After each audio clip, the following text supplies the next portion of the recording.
Translation and purport by His Divine Grace A.C. Bhaktivedanta Swami Srila Prabhupada Ki Jai. O original person, we are therefore but yours only. Although we are your creatures, we are born one after another under the influence of the three modes of nature, and for this reason we are separated in action. Therefore, after the creation we could not act concertedly for your transcendental pleasure. Purport. The cosmic creation is working under the influence of the three modes of the external potency of the Lord. Different creatures are also under the same influence, and therefore they cannot act concertedly in satisfying the Lord. Because of this diverse activity, there cannot be any harmony in the material world. The best policy, therefore, is to act for the sake of the Lord. That will bring about the desired harmony. Om Ajnanatimirandasya Gyananjana Shalakaya Chakshurun Militam Yena Tasmai Shri Gurve Namaha Nama Om Vishnu Padaya Krishna Prishtaya Bhutale Shmate Bhaktivedanta Swamini Namni Namaste Saraswati Devi Gauravani Pracharine Nirvishesha Shunyavadi Bhakshita. Hare Krishna. So we'll read the verse again. This is Canto 3, Chapter 5, Text 48. Maybe we'll give you a little bit of context before we recite the verse again. We are here reading the prayers of the demigods. Let me first of all seek the blessings of all the devotees here today so that I can speak something of value. So the prayers of demigods, this is a beautiful section in Canto 3, Chapter 5. We've been reading about the different questions that Vidura asked Maitreya. So Vidura is a great sage, great devotee of the Lord, and he had a desire to learn transcendental knowledge. And so he was instructed by Uddhava to go to Maitreya and inquire from him. So Vidura goes to Haridwar, where he finds Maitreya sitting by the Ganges, absorbed in meditation, and he starts inquiring from Maitreya. And then we read in the previous chapters the different questions that Vidura asks Maitreya, starting with somewhat lower topics in our understanding, although Vidura's inner desire was to simply inquire about the Lord, simply to know about the Lord's pastimes, Lord's qualities, intimate things about the Lord. But due to his humility, Prabhupada explains previously, he started off with somewhat lesser topics, such as creation, material elements, and how they come together. He also asks how can the living entities be happy in this material world? Because they seem to be always endeavoring for happiness but frustrated. So what can they do to be happy? Then he also asked about how to please the Lord. And then he asked about the creation. So then Maitreya Muni goes on to answer those questions. So we heard in chapter 5 the answers of Maitreya Muni. And he described the different aspects of creation and how the elements come together. And now here in this section, for the past 10 verses or so, we've been reading about the prayers of the demigods. Because as they were trying to perform their duty, they had the duty to manage the material creation, to bring the elements together to make the creation work. That was the duty entrusted by the Lord. But they faced some challenges. So they were not able to perform their duty, and thus they start praying to the Lord. They come to Lord Vishnu, and they offer these beautiful prayers. So we've been reading these prayers of demigods, narrated by Maitreya Muni to Vidura. So this is a little bit of background, what's been going on. And these prayers, you will notice that they have a particular sequence or particular elements in them. So generally, when we read the prayers of devotees in the Bhagavatam or any other Vaishnava literature, we will see that we can find certain elements in the prayers. So first there will be some kind of glorification of the Lord. The devotee will not immediately ask the Lord for benediction, but first of all, the devotee will offer some glorification. If we are not treating the Lord as our order supplier, that Lord, give me this, give me that, but first we glorify the Lord from our heart. So the demigods, they offered beautiful prayers unto the lotus feet of the Lord. You can go back a few verses and read those prayers, how they really beautifully glorify the lotus feet of the Lord, how they are the shelter to all the living entities, like an umbrella, shelter us from all calamities, and like that. So first they offer that glorification, then they express their disqualification. They express their inability to perform the task that they were given. So similarly, also when we pray, we can follow the same kind of sequence. First, glorify the Lord, then express our disqualification, our, shortcomings. Then we can give thanks or express gratitude. Express gratitude for the Lord, thank Him for all that He's given us. And then finally, we can request the Lord for the blessing that we seek. So that's, we can read these prayers and we will see that these are the elements that are expressed. And all the prayers of the great devotees, Queen Kunti's, Prahlad Maharaj, Dhruva Maharaj, you will find those elements in those beautiful prayers. And we can pray in similar words that these devotees pray, or we can pray in our own words and just, whatever resonates with our heart. So that's what stands out as we read this verse today, that the first sentence that the demigods are saying, "O original person, we are therefore but yours only." So that's how they start off, saying that we are therefore but yours only. It's like a surrender statement, kind of.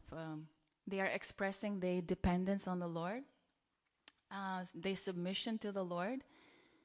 And that's something for us to learn here already. As we start studying this verse, already we can learn a lot about the attitude of devotee. That devotee has this attitude of surrender, the mood of service, submission, dependence on the Lord. And this is clearly expressed in this prayer by the demigods. Actually, Krishna Dharma Prabhu, in his book, Brilliant as the Sun, he mentions there that this is a prayer by Lord Indra specifically. So this is Indra speaking, but he's speaking on behalf of all the demigods. So that's the mood that we can learn here. Surrender to the Lord. And if we unpack the sentence a little bit more, "O original person, we're therefore but yours only." So here we can remember how in Bhagavad Gita Lord Krishna says, "Mamaivam sajiva loke jiva bhuta sanatana," that living entities are my fragmental parts and parcels. So we are Krishnas. Krishnera Nityadas, we are eternal servants of the Lord.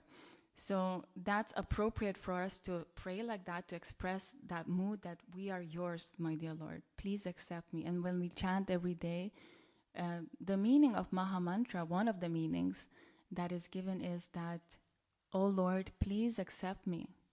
My dear Lord, I am yours." So this is something for us to meditate, to imbibe this mood of dependency on the Lord. And then they go on to say that although we are your creatures, we are born one after another under the influence of the three modes of nature, and for this reason we are separated in action. So they're saying that we are your creatures. So they're expressing that although demigods, we understand they are somewhat big personalities, important personalities, they have certain powers, but still they have this humility to express that we are yours, we are parts, we're coming from you, emanating from you, but still we are born one after another under the influence of the three modes of nature. So we'll come to that part on the modes of nature, but they are saying that Yeah, what I was going to say, that they are depending on the Lord. So they are expressing that dependency and expressing the desire and eagerness to serve, which is very beautiful, to express that mood that they want to serve. They have the eagerness to serve, but somehow they were not able to. So they had the eagerness, but they had no facility, we can say, or they had lack of facility, lack of direction, lack of guidance from the Lord. So that's what they are expressing, that we want to serve you, but we are unable due to the lack of direction. So that's where we are at. And another point that I wanted to mention here is that that eagerness for service. This is our qualification to really desire to serve the Lord. Like we pray every morning when we are doing Tulsi Arati, Seva Adi Koradiye Koroni Jadasi. Please grant me the privilege of devotional service. Devotional service is privilege. So we should try to appreciate it whenever we have the opportunity to serve, and really try our best to serve in the right mood. And we'll talk about the different modes of nature and how they can also affect our devotional service. But really, Chaitanya Mahaprabhu, he summarized, or he gave one line about, what is this Krishna consciousness all about.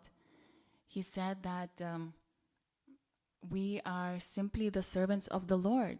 That's who we are. That's our identity.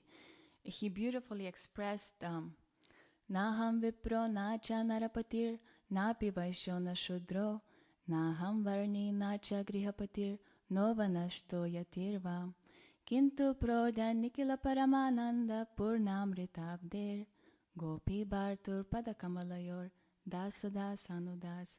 He says, I'm not a Brahmana, I'm not a Vaishya, I'm not a Kshatriya, I'm not a Shudra, I'm not a Brahmachari, Grihastha, Vanaprastha, Sannyasi. I am a servant of the servant of the servant of the Lord, who is the maintainer of the gopis. So that is also our identity as followers of Chaitanya Mahaprabhu, to remember who we are and then act on that. Srila Prabhupada, when he was once asked, there was some kind of program in Amsterdam, a popular show called Top of the Pops, right? Top of the Pops. And they invited the devotees to come and present their philosophy, present kirtan. And devotees, they were like, Srila Prabhupada, I don't think we should go. They're only giving us 2 minutes of, live to speak. It's not worth it to go just for 2 minutes. Prabhupada said, no, we should go. We can explain the entire philosophy in less than 2 minutes. Said, Krishna is the Supreme Personality of Godhead. We are parts and parcels of Krishna, servants of Krishna, and the goal of life is to develop love for Krishna. That's all you need to know. So Srila Prabhupada really emphasized this aspect, that realizing that we are not this body and identifying ourselves of who we truly are, awakening that nature of being the servant of the servant of the servant of the Lord. So when we look back at the verse, the demigods are saying that therefore after the creation we could not act concertedly for your transcendental pleasure. So the demigods, they're expressing the desire to serve, but they were not able because they were covered by the modes of nature. So I wanted to explain a little bit what are those modes of nature. Modes of nature, they are literally like, they're called gunas or ropes, so they bind us. They are very much permeating the entire material world, and they can control the living entities. So for us, in order to transcend the modes of nature, we want to, like the Prabhupada gives in the purport, the answer, how we can transcend the modes of nature, how we can go beyond these modes of nature, which are goodness, passion, and ignorance. Prabhupada says that the best policy, therefore, is to act for the sake of the Lord. So when we act for the pleasure of the Lord, that immediately, automatically puts us above the modes of nature, and we are not under the influence of the modes of nature. So, however, I wanted to read, there's a beautiful verse in the Bhagavatam that explains, because somebody may say that, okay, so there's the modes of nature, and there's devotional practice, right? And when we are performing sadhana bhakti, then that automatically puts us above the modes of nature. So then somebody may say that, then why do I need to even think about the modes of nature and understand them if I'm a devotee? So does it make sense? So the Srimad Bhagavatam gives a beautiful answer to this in Srimad Bhagavatam, Canto 11, Chapter 13, Text 6. Until one revives one's direct knowledge of the spirit soul and drives away the illusory identification with the material body and mind caused by the three modes of nature, one must cultivate those things in the mode of goodness. So we must actually be conscious. Prabhupada said, first be conscious and then Krishna conscious. So conscious means that we understand where we are at, and we work progressively to develop the qualities of devotee, develop the qualities of mode of goodness.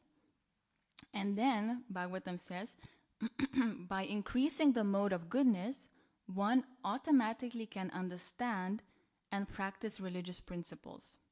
And by such practice, transcendental knowledge is awakened. So you see there is a natural progression here. And Krishna in the Bhagavad Gita, in chapter 14, he says that this knowledge that I'm about to explain, chapter 14 is called the modes of material nature. So Krishna says that this knowledge that I'm about to reveal to you about the three modes of material nature is far superior than what we have discussed before. So we know that the middle chapters of Bhagavad Gita, chapter 7, chapter 9, they are all dealing about the bhakti, like devotional service, like the essence of the essence. And then here comes chapter 14, and Krishna says that what I'm going to explain to you now, it's far superior than what I have previously discussed. So how do we understand this? Although love for Krishna or pure devotional service is the highest, our aspiration in life, it's not worth much if we have no means to achieve it. So modes of nature, understanding how they work, understanding how we can get liberation from the modes, how we can come to goodness, and then Shuddha Sattva, pure goodness. That's very, very powerful. It's like the means to the goal. It's like our toolbox. So it's important for us to cultivate mode of goodness, because that is that is very conducive for our spiritual practice. Because when we are in the mode of goodness, it's so much easier to practice sadhana bhakti, the regulated principles of bhakti, to rise early, to stay clean, to be attentive, to study the scriptures. Whereas if somebody is in the mode of ignorance, which is the lower type of mode, that brings dulls your consciousness, it's very, very hard. If you are influenced by the mode of ignorance, you'll end up going to sleep late, then you'll wake up late, then your japa will be scattered throughout the day, inattentive, you'll be struggling. So to make progress from the mode of passion or ignorance, it's very, very troublesome. Of course, it's possible because bhakti or devotional practices, especially chanting the holy name, it's all powerful. It purifies us in any way. But if we want to be more progressive, then it makes sense to come to the higher mode, to the mode of goodness. So a devotee practitioner is very much aware of the modes, how they act. That's why we study Bhagavad Gita, so that we understand, it's for a reason Krishna spent an entire chapter of the Bhagavad Gita explaining these modes. So it must be important for us to understand it.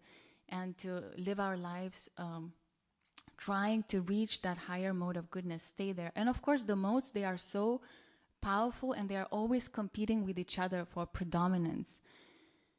And but if we are aware, that's the power of knowledge, right? If we are aware, if we know the symptoms of the modes, then we can easily correct ourselves and practice the mode of goodness. And from practice, by practicing the qualities of the mode of goodness, we gradually imbibe those qualities, and it becomes our second nature.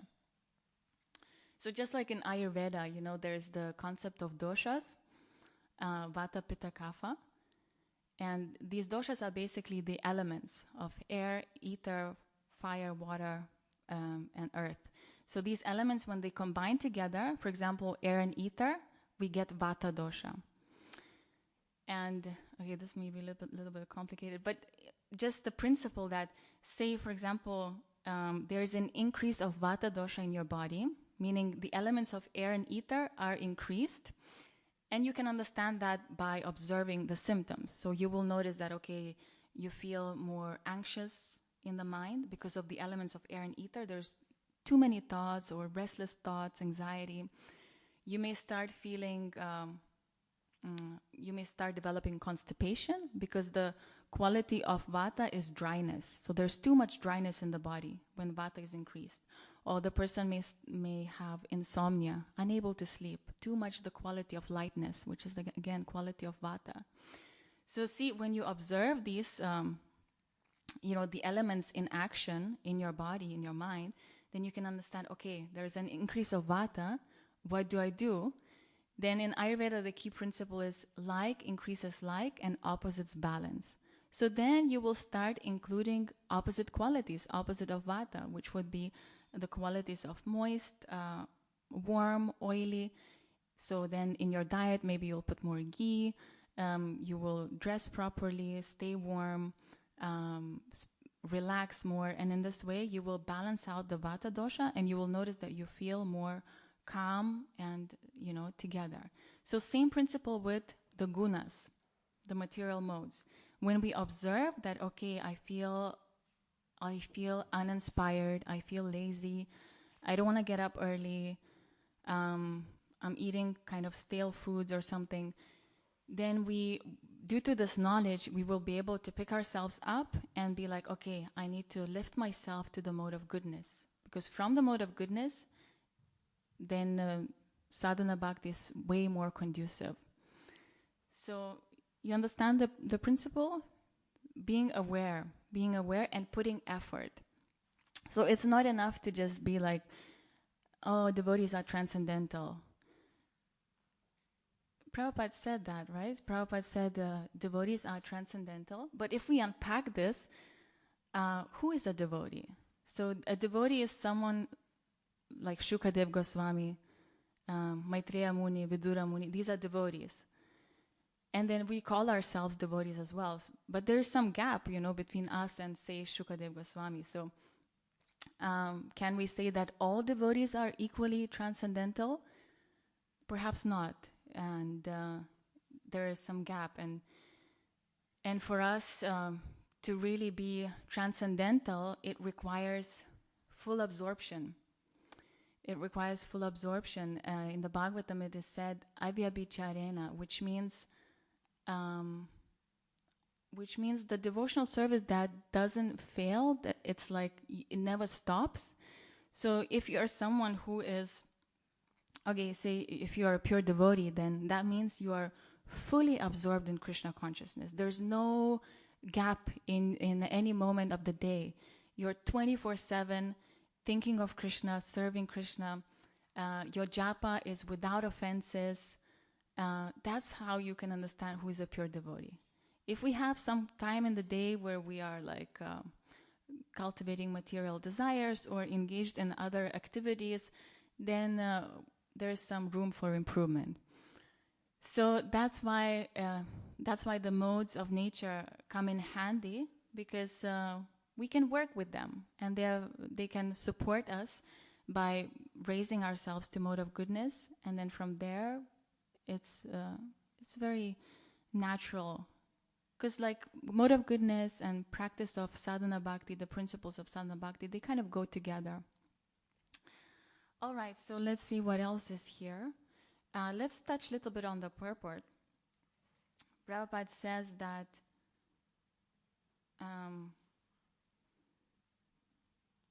different creatures are also under the same influence, and therefore they cannot act concertedly in satisfying the Lord. So this word concertedly means together, or like, what's the word, in cooperation. So because the modes of nature, they are influencing us in different ways. So say I may be affected by mode of passion, somebody else is affected by mode of ignorance, and then when we try to work together, it doesn't really work because we have different intentions, different desires, so there's some friction. So Prabhupada says that because of these modes of nature acting upon us, there cannot be harmony in this world. Jai Shri Shri Radha Gokulananda ki jai, Shri Shri Sitaram Lakshman Hanuman ki jai, Shri Shri Gaura Nitai ki jai.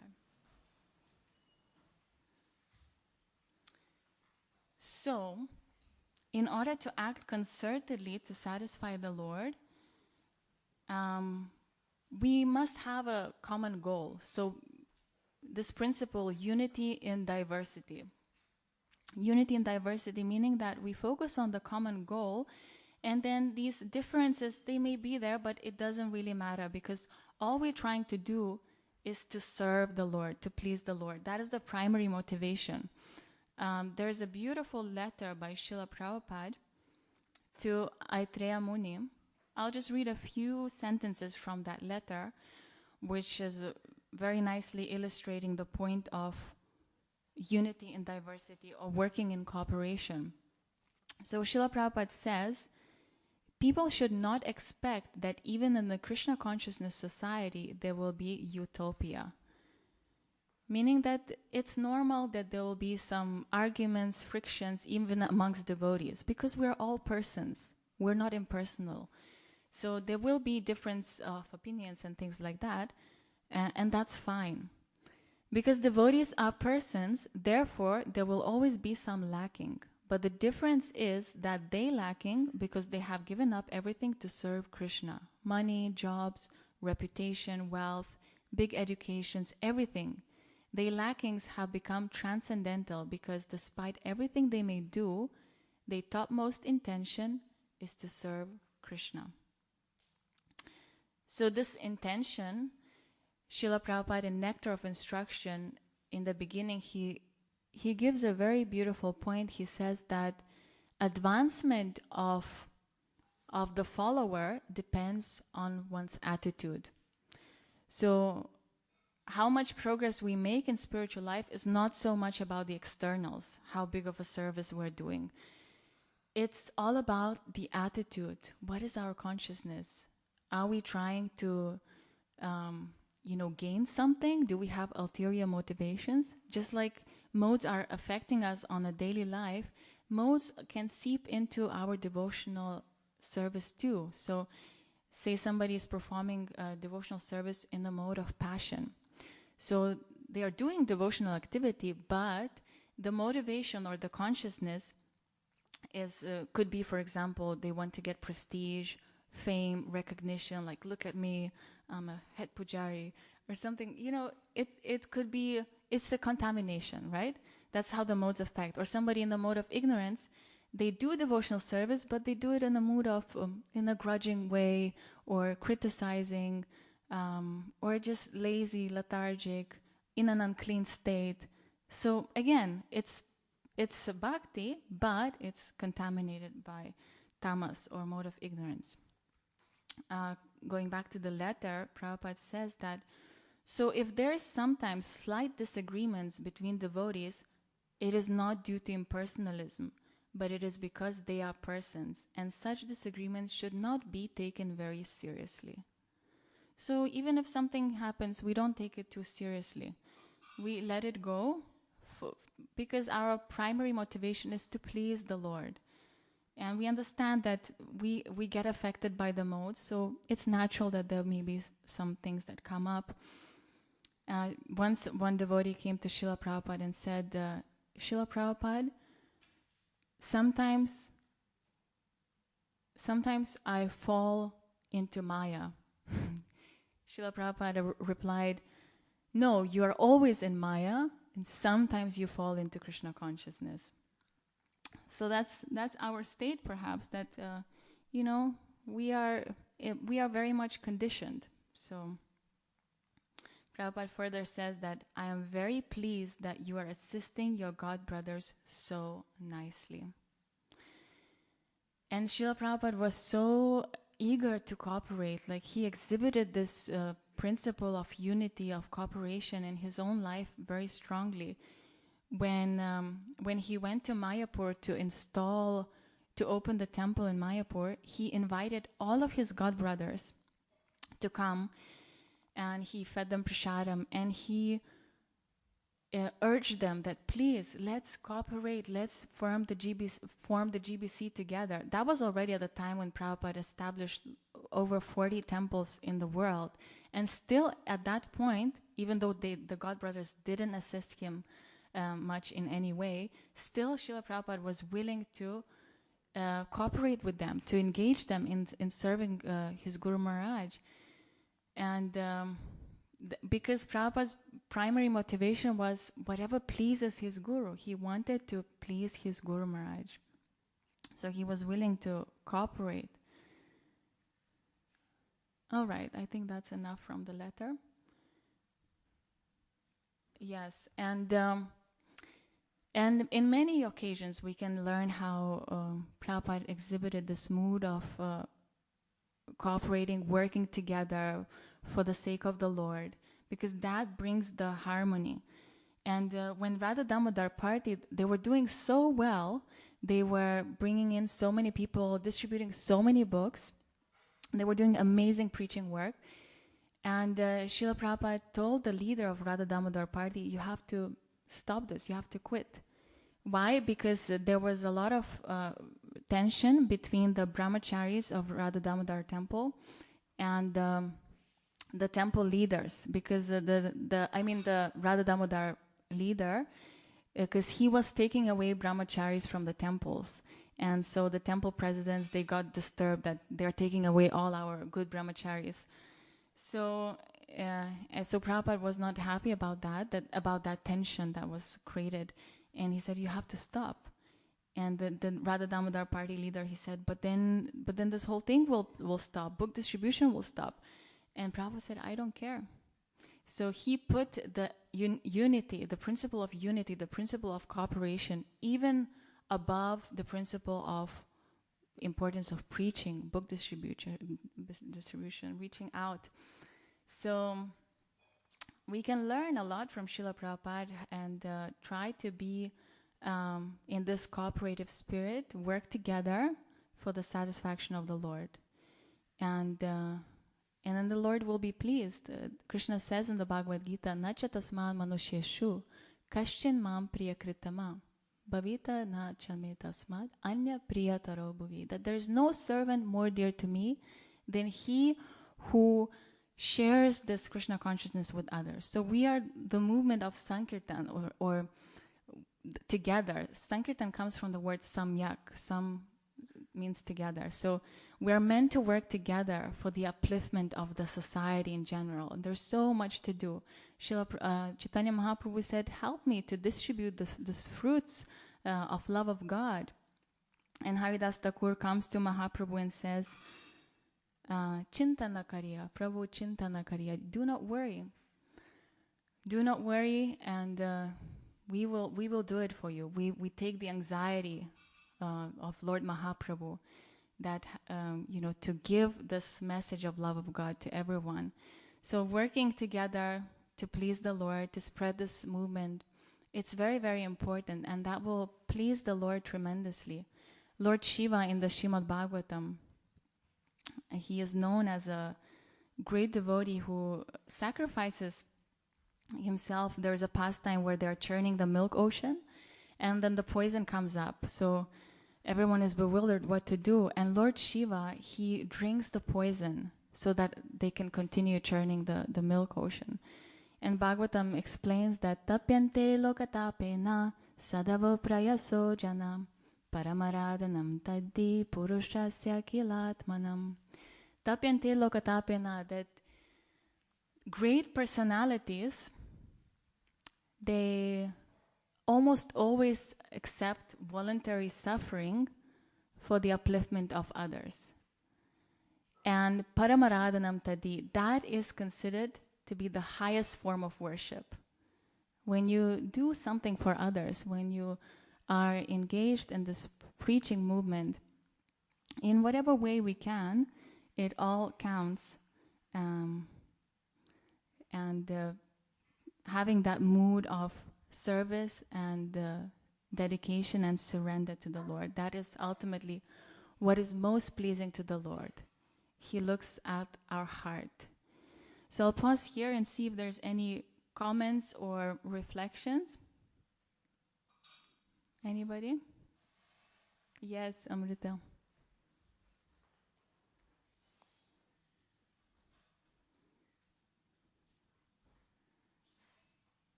Hare Krishna, thank you so much, Yugala Priti, for the beautiful class.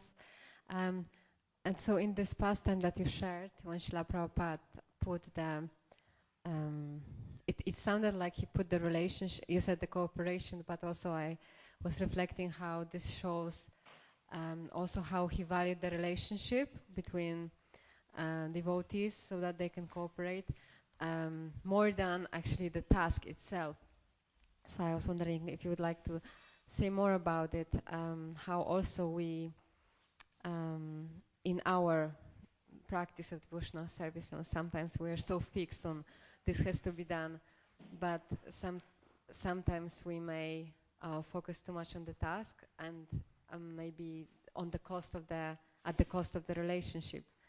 And this example of Srila Prabhupada shows that it actually is more important that we maintain good relationships. Yes, actually, Prachetas in Canto. Anybody knows which Canto? Prachetas in Canto 4th. Lord Krishna says that I'm so very pleased with the cooperation between you, the Prachetas, where they were the sons of King Prachinabarhishat.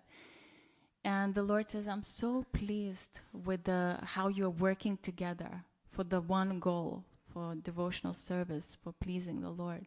That's very, very endearing to my heart. So similarly, in our devotional life, it's sometimes easy to become complacent and take each other for granted because we see each other every day.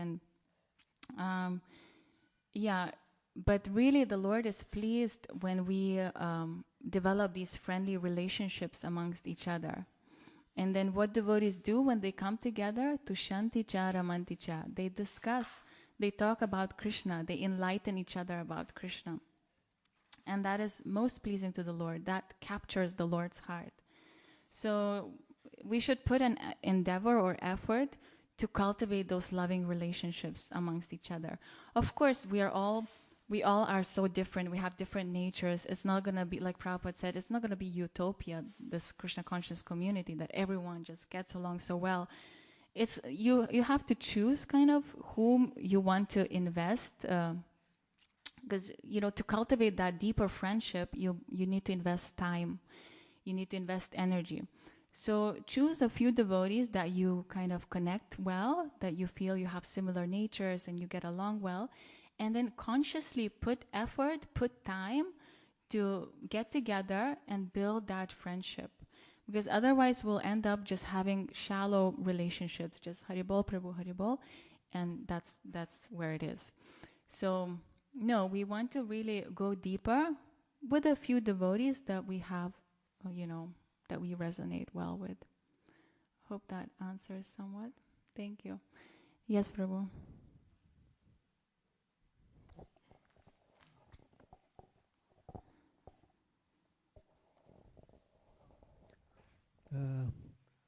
This is it is a wonderful thing, and I remember the letter that you spoke about, how we all have differences, and but also in the Bhagavad Gita, it speaks that the Supreme Lord is directing the wanderings of all the living entities, and in such a way that it must be in surrender. He's guiding us, and he'll help there. And also in Lord Brahma's prayers in chapter 14,